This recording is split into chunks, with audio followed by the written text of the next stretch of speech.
Om Swastiastu, Namo Buddhaya, Salam Kebajikan.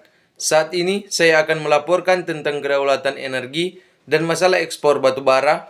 Tapi pada saat ini saya akan lebih membahas alasan Indonesia stop batu bara. Indonesia secara mengejutkan membuat suatu keputusan yang tidak terduga dan menghebohkan beberapa negara pada Januari 2021, yaitu perhentian ekspor batu bara.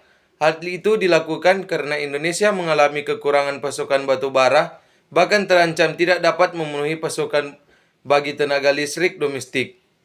Untuk mengetahuinya secara lebih lanjut, mari kita simak bersama-sama berita ini. Krisis pasokan batu bara ke PLTU PLN yang mengancam aliran listrik hingga 10 juta pelanggan membuat pemerintah melarang ekspor selama 1 bulan. Presiden Joko Widodo memerintahkan Kementerian ESDM, Kementerian BUMN, dan PLN segera mencari solusi dan memprioritaskan kebutuhan dalam negeri.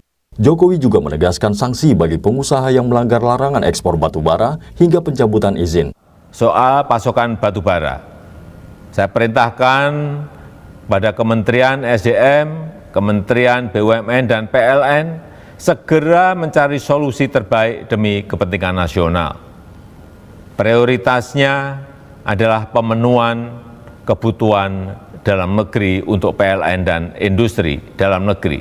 Ini mutlak, jangan sampai dilanggar dengan alasan apapun. Perusahaan yang tidak dapat melaksanakan kewajibannya untuk memenuhi kebutuhan dalam negeri bisa diberikan sanksi. Bila perlu bukan cuma tidak mendapatkan izin ekspor, tapi juga pencabutan izin usahanya.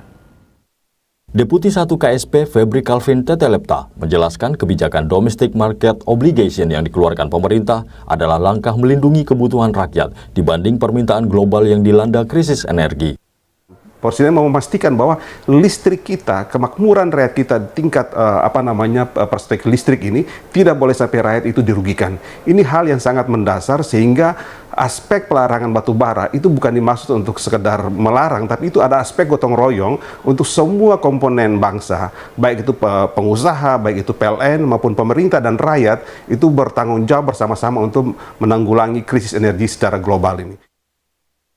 Tahun 2022 ini, proyeksi kebutuhan batu bara ketenaga listrikan membutuhkan hingga 119,19 juta ton batu bara, yang sebagian besar dibutuhkan PLTU milik PLN dan sisanya untuk PLTU IPP.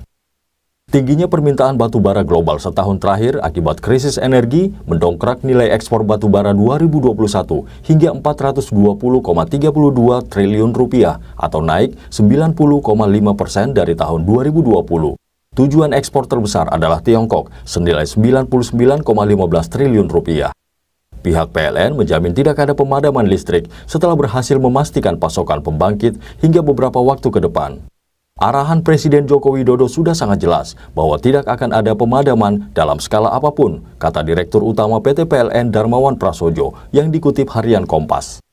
Asosiasi Pertambangan Batubara Indonesia APBI mendesak solusi permanen pasokan batubara domestik. Jadi dengan pertemuan beberapa hari kemarin kami yakin ini bisa diatasi. Namun di sisi lain juga kami dari pelaku usaha APBI disampaikan oleh Pak Pandu Syahrir langsung Ketua Umum APBI meminta agar ke depan dicari solusi yang permanen, ya, solusi permanen untuk menyelesaikan permasalahan struktural. Negara terdampak larangan ekspor seperti Jepang melalui duta besarnya menyurati Kementerian ESDM atas pelarangan ekspor batu bara ini. Industri Jepang secara teratur mengimpor batu bara dari Indonesia untuk pembangkit listrik dan manufaktur dengan perkiraan sekitar 2 juta ton per bulan. Pelarangan ekspor akan memberikan dampak yang serius bagi aktivitas ekonomi dan kehidupan sehari-hari masyarakat, kata Dubes Jepang untuk RI Kanasugi Kenji yang dikutip kompas.com. Geliat aktivitas ekonomi di sebagian besar negara di dunia memicu krisis pasokan energi. Kondisi ini memicu kenaikan biaya produksi akibat kenaikan harga listrik. Demikian laporan saya ucapkan terima kasih. Hai teman-teman, pada saat ini saya mengajak teman-teman untuk bergabung di Universitas Pembangunan Indonesia Manado. Di dalamnya tersedia Fakultas Sastra, Hukum, Teknik, Pertanian, Keperawatan, Ilmu Sosial, dan Ilmu Politik. Terlebih khusus, saya ingin mengajak teman-teman semua bergabung di Fakultas Keperawatan Universitas Pembangunan Indonesia Manado yang saat ini sudah terakreditasi B. Terima kasih.